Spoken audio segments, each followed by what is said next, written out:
সুখ বা দুঃখ এটা শ্রীগুরুকে বা বৈষ্ণব ঠাকুরকে ছাড়া জগতের কোনো আত্মীয় স্বজন কাউকে বলতে যাবেন না। সুখ এবং দুঃখ এটা পাড়া প্রতিবেশী আত্মীয় স্বজন অন্যকে বললে বিপরীত ফল হবে। দুঃখ জানাতে হয় শ্রীগুরু চরণে। এর কারণ হলো আমাদের জীবনে শিক্ষাকে আমরা আগে গ্রহণ করেছি, দীক্ষাকে গ্রহণ করিনি। খুব ধ্যান দিয়ে শুনতে হবে। আমরা শব্দ উচ্চারণের সময় কি বলি? শিক্ষা দীক্ষা না দীক্ষা শিক্ষা? দীক্ষা শিক্ষাই বলতে হয় আগে। এটাই সাধু ভাষা। শিক্ষা দীক্ষা হয় না, দীক্ষা এবং শিক্ষা। ভগবান শ্রীকৃষ্ণ আগে সন্দীপনী মুনির আশ্রমে দীক্ষা নিয়ে তবে শিক্ষা জীবন শুরু করেছে।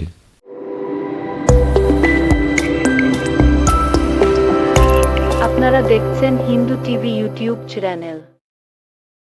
ভক্ত গৃহঙ্গনে, শ্রীমন্দির অঙ্গনে মার্গশীর্ষ অগ্রহায়ণের শুক্লপক্ষীয় এই মহতী ভক্তিযজ্ঞের সুধাযজ্ঞের শুভারম্ভে অস্মাদীয় গুরুপাদ পদ্মে পরার্ধকোটি দণ্ডবৎ প্রণতি।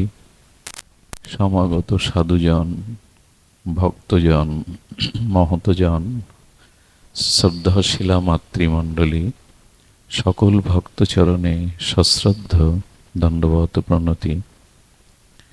যেহেতু সর্বাণি কর্মাণি ময়ি সংন্যাস্য মৎপরা, আমাদের জীবনে শান্তি, কল্যাণ, মঙ্গল এগুলি অন্য কিছুতে প্রাপ্ত হওয়া সম্ভব নয় যতদিন আমাদের সমস্ত কর্ম আমরা ভগবানে অর্পণ না করব।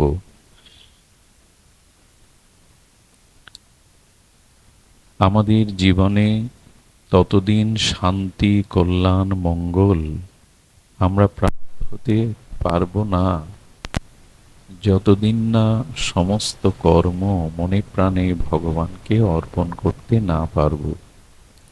এই জন্য ভগবান ভক্তিযোগে বলছেন, যেহেতু সর্বাণি কর্মাণি ময়ি সংন্যাস্য মৎপরা,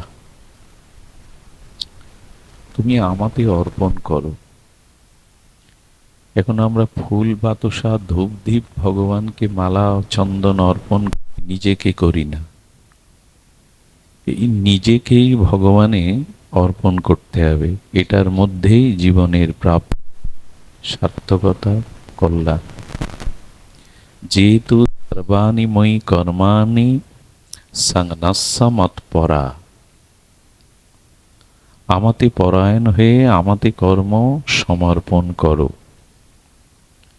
তখনই এই সংসার, এই জীবন আনন্দময় হবে। একটি জিনিস লক্ষ্য করেছেন, গত 50 বছরের পিছনে চলে যান, এত বিদ্যা অর্জন মানুষের জীবনে ভাগ্য হয়নি। এত লেখাপড়া, এত বিদ্যা অর্জন হয়নি। বিদ্যা বা শিক্ষার প্রভূত প্রচার প্রসার বেড়েছে, কিন্তু সেই বিদ্যার দ্বারা যে শিক্ষা আমরা পেয়েছি, সেই শিক্ষার দ্বারা সমাজ, পরিবার, ব্যক্তির চরিত্രോন্নয়ন, কল্যাণ হয়নি। এই শিক্ষার দ্বারা আমাদের ডিগ্রি বেড়েছে, দুটো পয়সা রোজগার করার জন্য পদ, মর্যাদা, চাকরি বাকরি বেড়েছে, কিন্তু ব্যক্তি, পরিবার, সমাজ, রাষ্ট্রের, বিশ্বের মানুষের জীবনে যে ঐকান্তিক শুভ মঙ্গল, এগুলির ক্রমোন্নতি না হয়ে ক্রম অবনতি ঘটেছে। লক্ষ্য করবেন, রাজনীতির দ্বারা পৃথিবীতে শান্তি প্রতিষ্ঠা হওয়ার কথা। রাজ মানে শ্রেষ্ঠ, নীতি মানে আদর্শ, শ্রেষ্ঠ নীতিই হলো রাজনীতি। কিন্তু সারা বিশ্বের প্রেক্ষাপটে দেখুন, রাজনীতি বিশ্বকে শান্তি দিতে পারেনি, দিয়েছে যুদ্ধ, দিয়েছে দুর্বলের প্রতি সবলের অত্যাচার। এখন অর্থের দ্বারা শান্তি আসবে। এখন অর্থেরও তো ক্রমোন্নতি হয়েছে।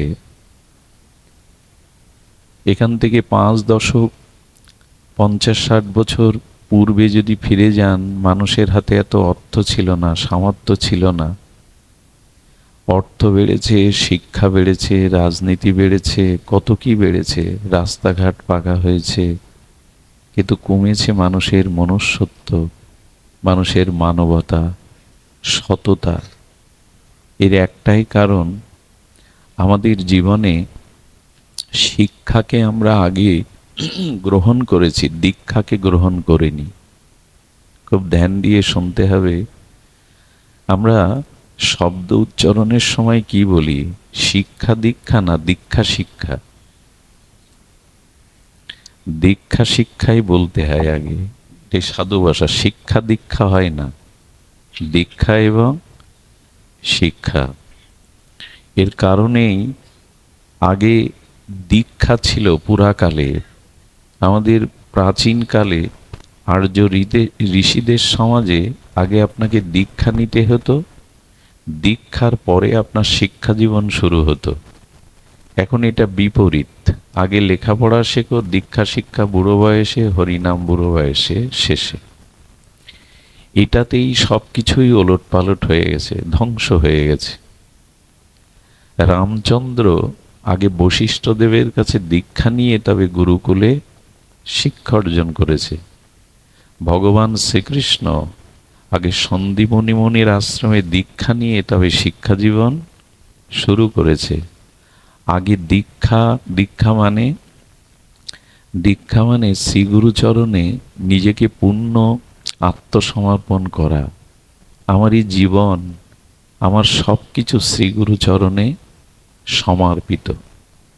তখনই সেই শিক্ষাটা কাজে এসেছে। গুরুগত শিক্ষা, বইগত বা প্রাতিষ্ঠানগত শিক্ষা না।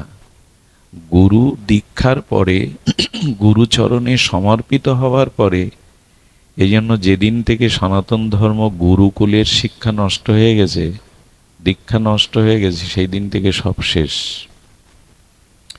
লেখাপড়া শিখে শিক্ষিত হওয়া যায় বটে, ডিগ্রি অর্জন করা যায় বটে, অর্থ করি, বড় পদ প্রতিষ্ঠা, লোকের সম্মান পাওয়া যায় বটে, কিন্তু দীক্ষা ছাড়া একটা মানুষের জীবনে পরিপূর্ণতা আসে না।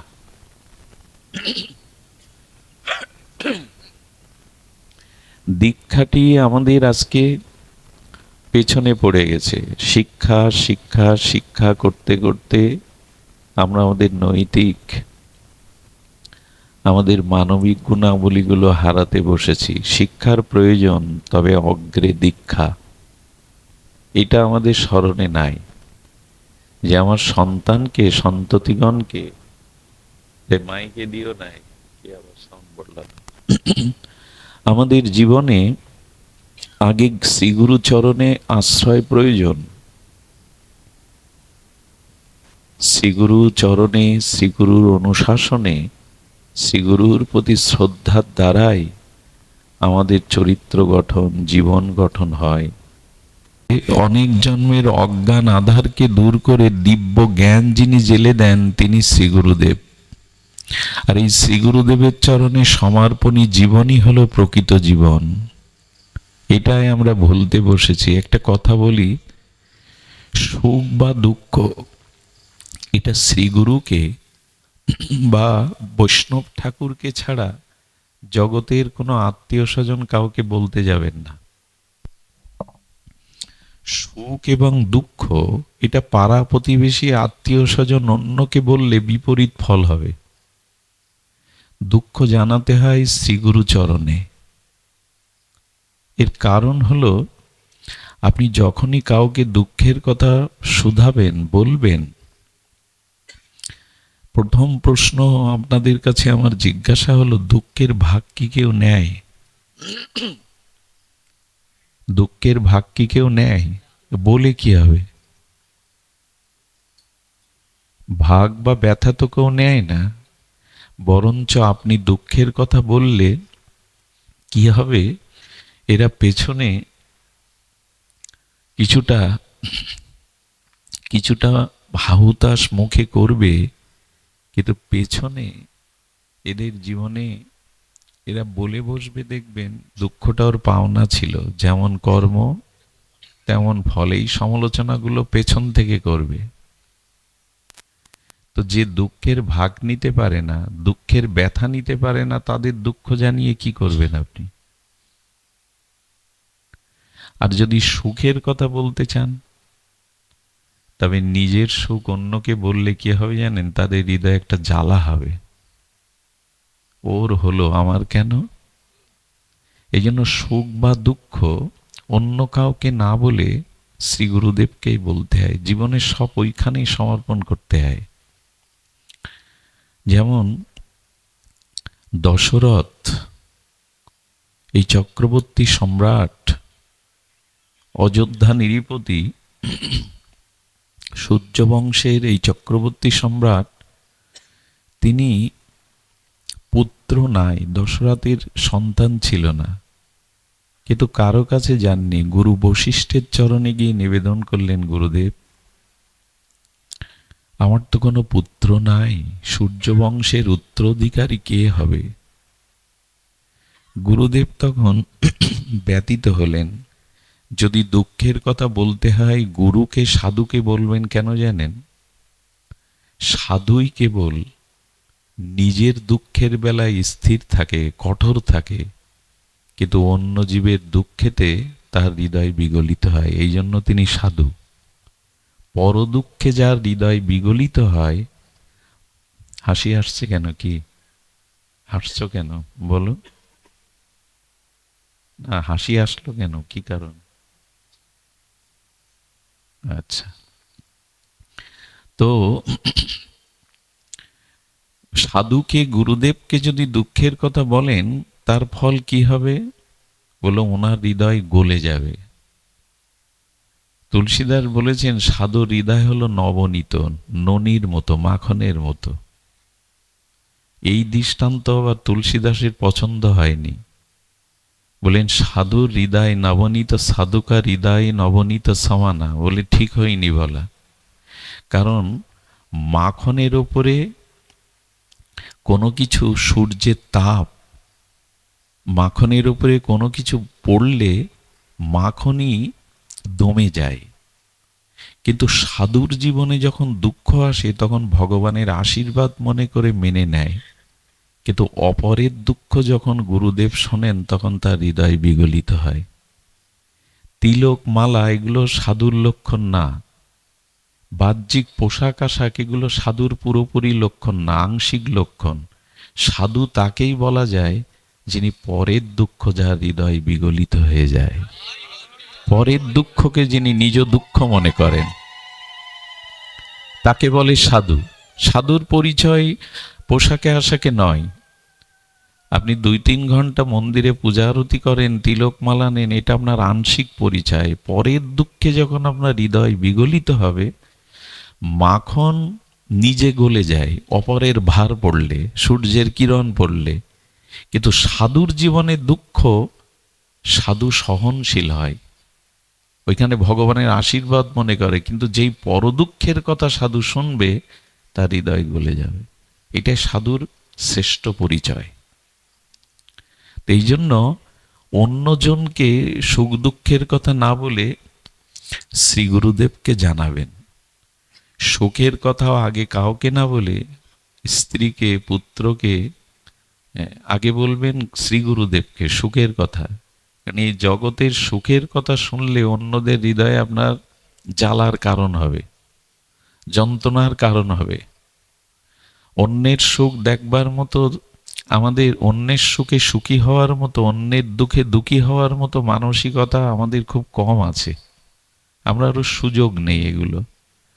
এই জন্য যখন ধনুর্ভঙ্গ করলেন মিথিলায়, রাজা জনকের যজ্ঞে ধনুক ভঙ্গ করে সীতার বিবাহপত্র দশরথের কাছে এলো, তখন কোনো রানীকে না জানিয়ে উনি ছুটে গেলেন গুরু বশিষ্ঠের কাছে। গুরুদেব, আপনার কৃপায় রামচন্দ্র আজ ধনুভঙ্গ করে এই বিজয় গৌরব অর্জন করেছে, তার বিবাহের নিমন্ত্রণপত্র আপনার চরণে দিলাম। কেন দশরথ অন্যকে জানাতে পারত না? তখন শ্রী গুরুদেব বললেন যে দেখুন, আপনি দেব পূজা করেন, ব্রাহ্মণ সেবা করেন, আপনি মাকে গাভী মা দান করেন ব্রাহ্মণদের, আপনি পরহিতে রত, প্রজাবৎসল, ন্যায়পরায়ণ, বেদজ্ঞ, এই জন্য আপনার রামের এই প্রশংসা, এই কল্যাণ তো হবেই। শুনে কি বলছে জানেন দশরথ? বেদে আছে, শাস্ত্রে আছে, দান ধ্যান গোসেবা ব্রাহ্মণ প্রতিপালন, এগুলি করলে মঙ্গল হয়। ওগুলো ঠিক আমি শাস্ত্র জেনে আপনাকে বলছি না, আমি বলছি যে গুরুদেবের কৃপা হলেই তবে জীবনের মঙ্গল হয়। বললেন তো তুমি বেদ শাস্ত্র জেনে বলছো না? বললো না, আমার উপলব্ধি থেকেই আমি বলছি যে গুরুদেবের কৃপাতে এই জগতে সবকিছুই।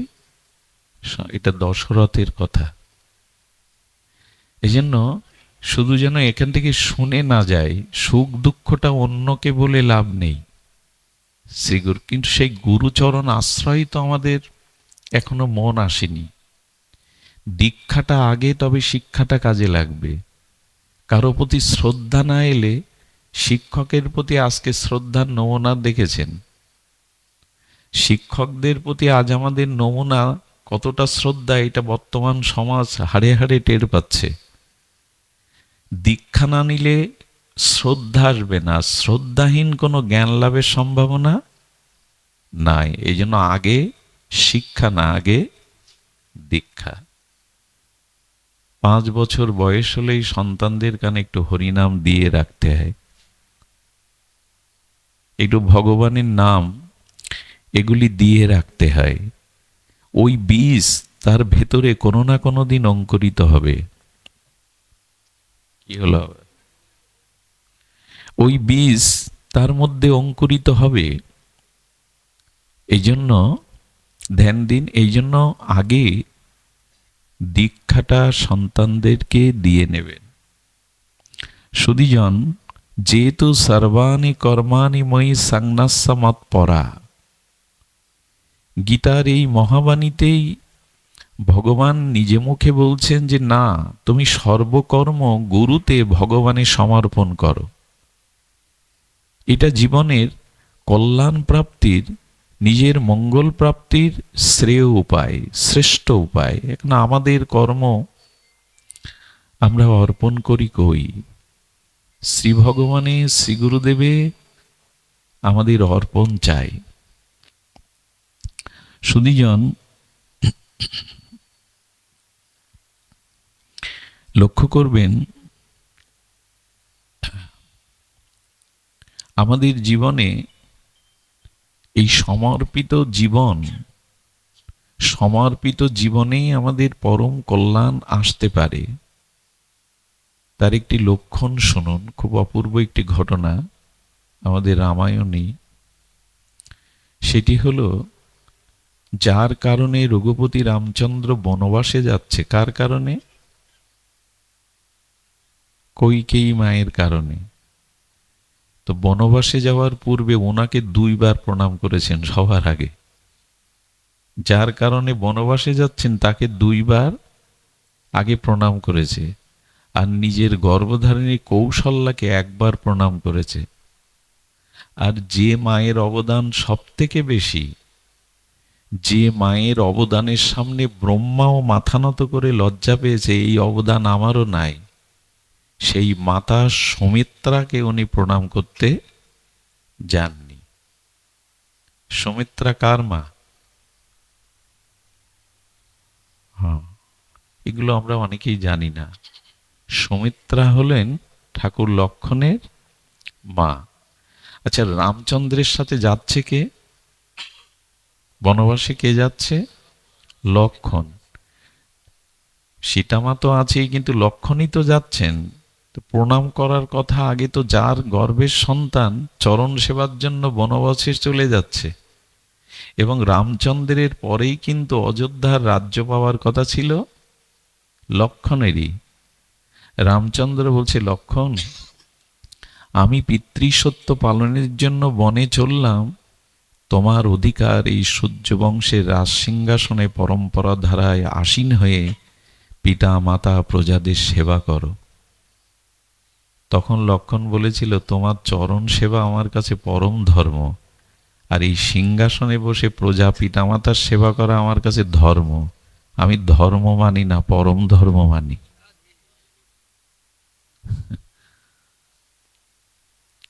আমি পরম ধর্ম মানি। সেই লক্ষণ উর্মিলা তার 14 বছরের স্ত্রীকে ফেলে 14 বছরের জন্য বনে যাচ্ছে, অথচ তার মাকে প্রভু প্রণাম করতে। এর কারণ কি জানেন?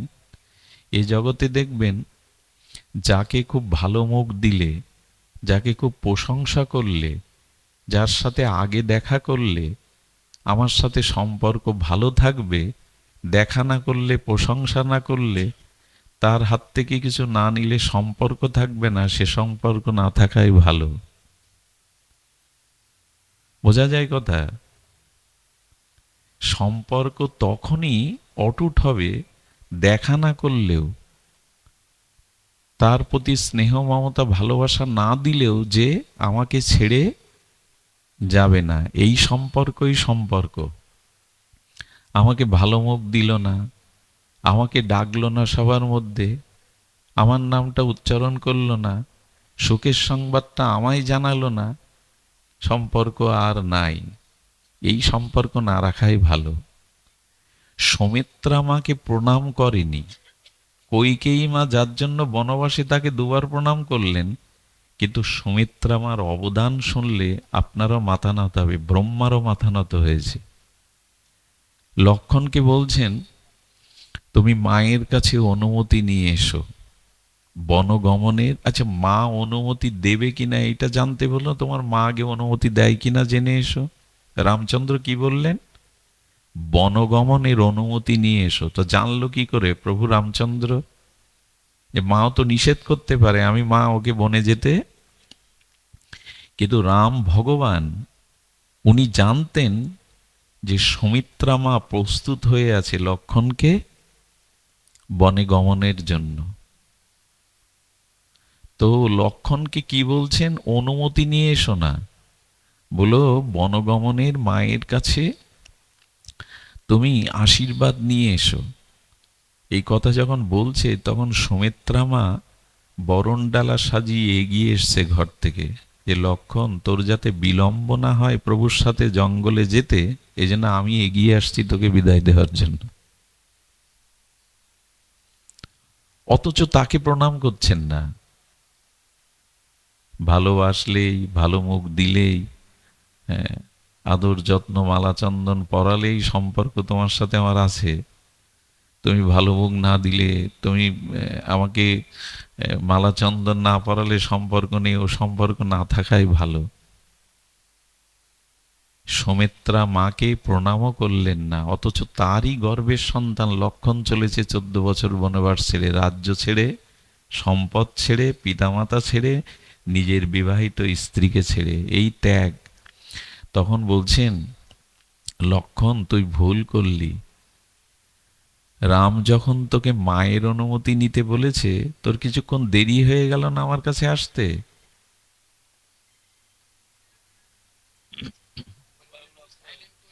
তো ও আর বন্ধ হয়েছে, ও আর বন্ধ হবে না। সুধীজন, তো কি হয়েছে লক্ষ্য করুন। সুমিত্রা মা কি বলছেন? কি অদ্ভুত এই চরিত্রগুলো। সুমিত্রা মা বলছেন, লক্ষণ তোর একটু বিলম্ব হয়ে গেল না, ভুল হয়ে গেল না? তো হচ্ছে কিসের ভুল? বলছেন, প্রভু যখন মায়ের প্রণাম এবং অনুমতি নিয়ে পাঠাতে, তখন তোর বিলম্ব হলো আমার কাছে আসতে। আসলে তোর প্রকৃত মা তো জগৎজননী সীতা, তাকে প্রণাম করেই চলে যেত, আমার কাছে আসা লাগতো না। তোর প্রকৃত মা তো জগৎজননী সীতা। কথা কিন্তু সুমিত্রা ভুল বলেননি। আমাদের সীতা জগৎজননী, আর সুমিত্রা কেবল লক্ষণের জননী। মা তো তিনি আদ্যা শক্তি। এই জন্য বলছেন সীতা মায়ের অনুমতি নিয়েই তোকে প্রভুর সাথে যেতে হতো, তুই আমার কাছে পর্যন্ত এলি। তোর প্রকৃত মা তো, আমাদের মারা দেখিয়ে দেয় তো, আমাদের মারা রাধারানীর চরণ, সীতামার চরণ এরকম দেখিয়ে দেয় তো যে আমি লক্ষণ হয়ে উঠব।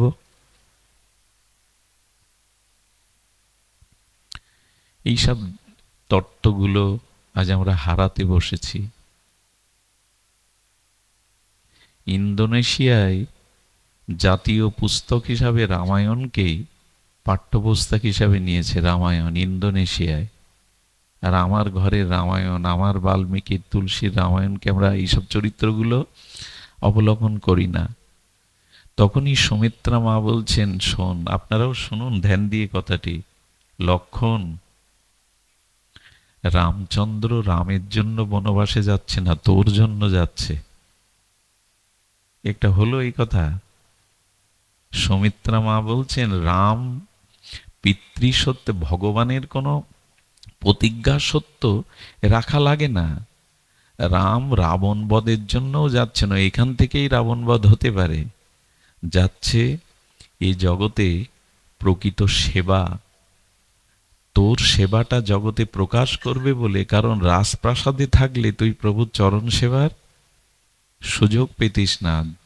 বনে গিয়ে তোর সেবা গ্রহণ করে জগতে তোর চরিত্র, তোর মহিমাকে জগতে জানাবে বলে উনি বনবাসে যাচ্ছেন। এরকম করে ভাবতে পারবো যাকে প্রণাম করলো না? যে কইকেই তাকে বনবাসে পাঠাচ্ছে তাকে 2 বার প্রণাম করেছে, আর যার সন্তান বনবাসে যাচ্ছে তাকে প্রণাম করলেন, অথচ তার মর্মস্পর্শী ত্যাগেই। যে লক্ষণ, যুগ যুগান্তর তোমার এই ত্যাগ সেবা জীব মনে রাখবে, কেন জানো? প্রভু এই সুযোগটা তোমায় দিচ্ছে। প্রভু স্বাতন্ত্র ইচ্ছার, তিনি চাইলে সব হতে পারে। কর্তম অকর্তম অন্যথা কর্তম সর্বদা কর্তম, সর্বশক্তিমান তত্ত্ব ভগবান তোমার সেবা জগতে জানাবে বলেই আজকে স্বীকার করেছেন তিনি। আজ থেকে রঘুপতি রামচন্দ্রই তোমার পরম পিতা, পিতা জগৎজননী সীতাই। তুমি ঘুমাবে না, প্রভুর চরণ সেবা করবে, তাদের সেবা করেই 14টা বছর কাটাবে। মা আদেশ দিয়ে বিদায় দিলেন। লক্ষণ যেদিন শক্তিশালে পড়ল সেদিন কি হলো জানেন? মনে আছে আপনাদের? হনুমান যখন বিশল্যকরণী নিয়ে আসছে, তখন ভরতের বাণে একবার অযোধ্যাপুরীতে হনুমান নেমেছিল।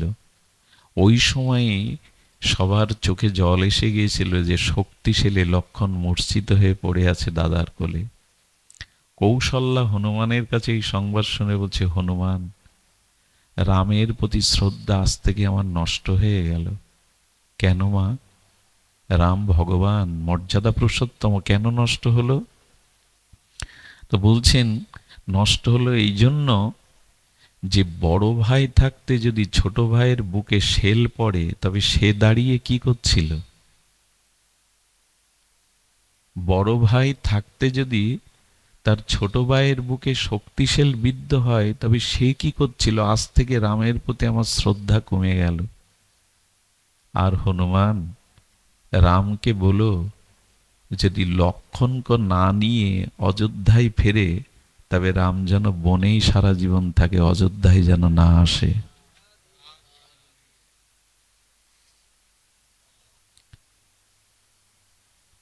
সুমিত্রা মার সামনে ব্রহ্মাও মাথা নত করেছে, এত ত্যাগ। কৌশল্যা বলছেন, দেখুন মা কাকে বলে, নিজের পেটে ধরিনি, কিন্তু লক্ষণের জন্য বলছে যে সর্বস্ব ছেড়ে যার চরণে গেল, বুকে শেলটা তো আগে নিতে হতো রামের। আর যদি লক্ষণ না ফেরে রামকে বলে দিও যেন অযোধ্যায় না ফেরে, বনবাসেই কাটায়। আসলে সুমিত্রা মা পাশে দাঁড়িয়ে কথা শুনছিল।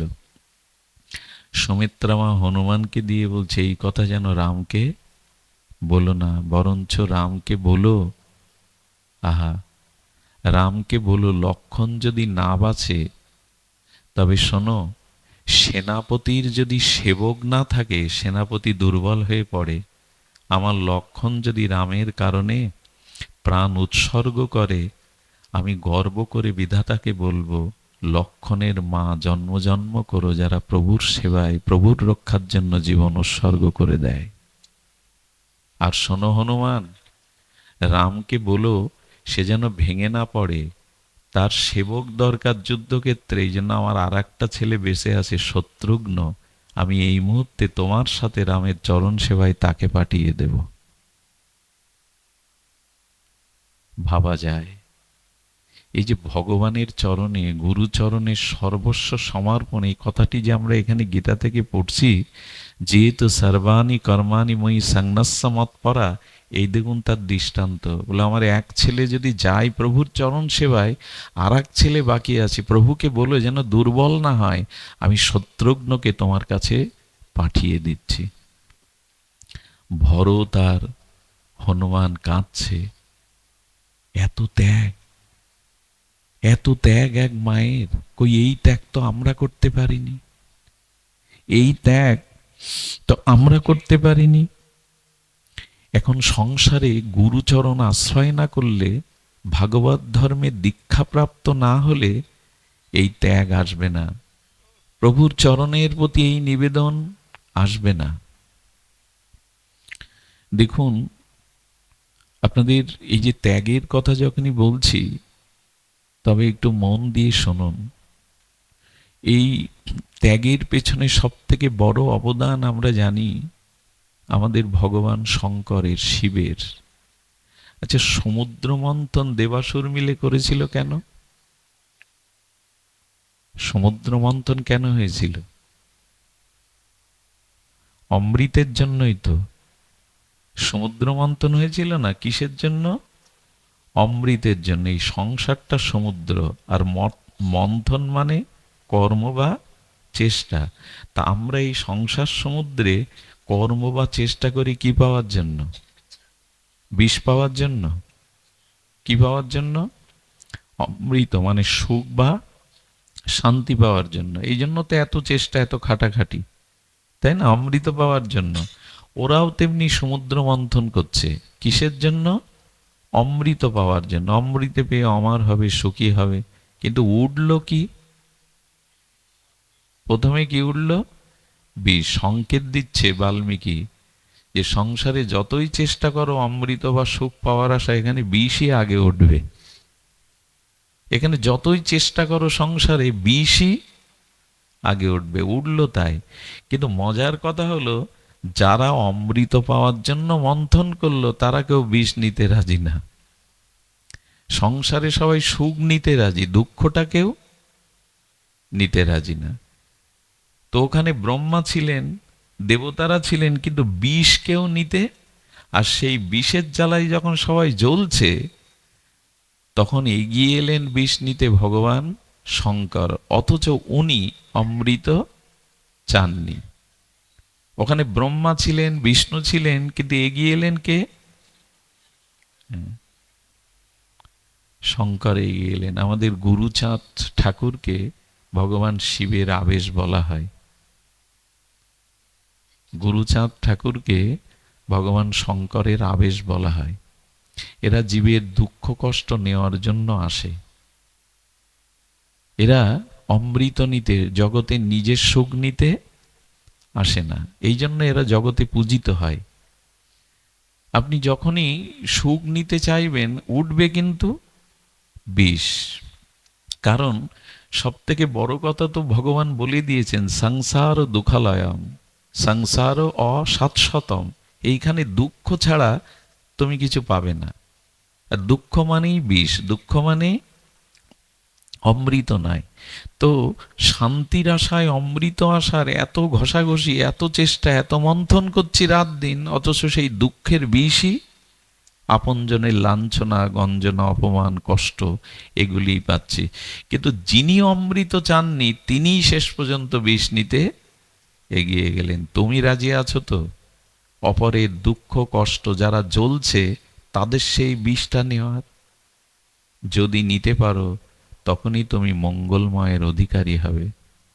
আমরা অন্যের সুখের বেলায় আছি, অন্যের সুখ নিতে রাজি আছি, দুঃখের ভাগ। এই জন্য তো আমরা মঙ্গলের অধিকারী হই না।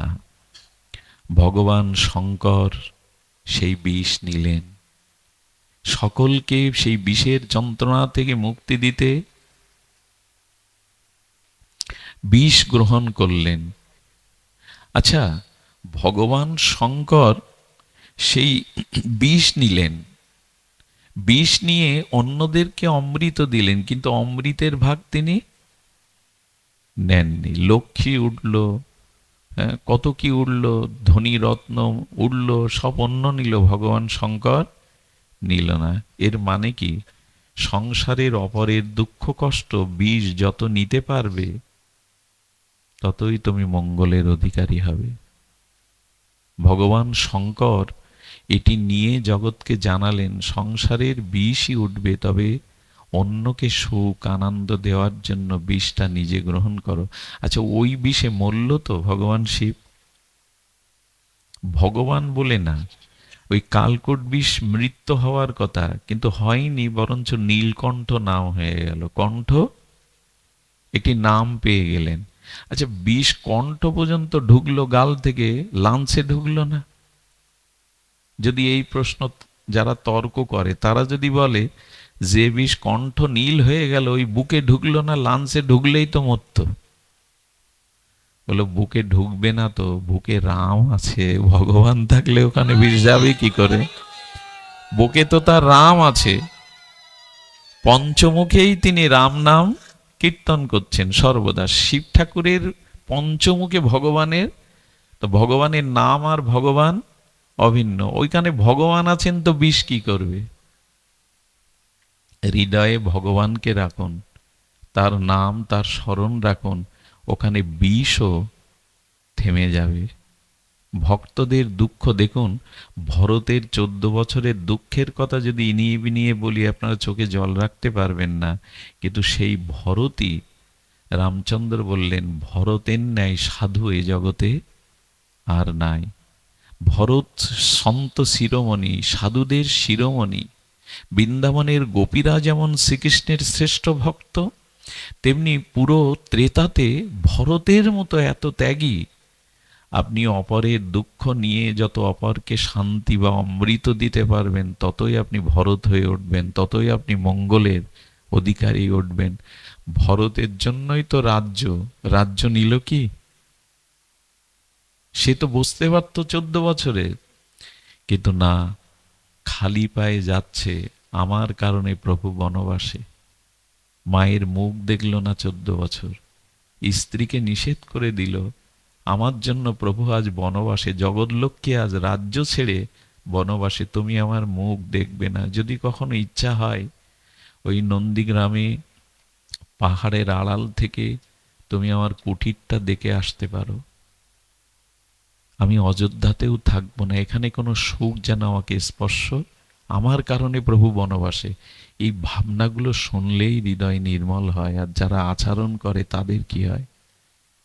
উনি যাচ্ছেন রথ ঘোড়া সামনে, প্রভুকে ফিরিয়ে আনবেন, উনি যাচ্ছেন খালি পায়ে।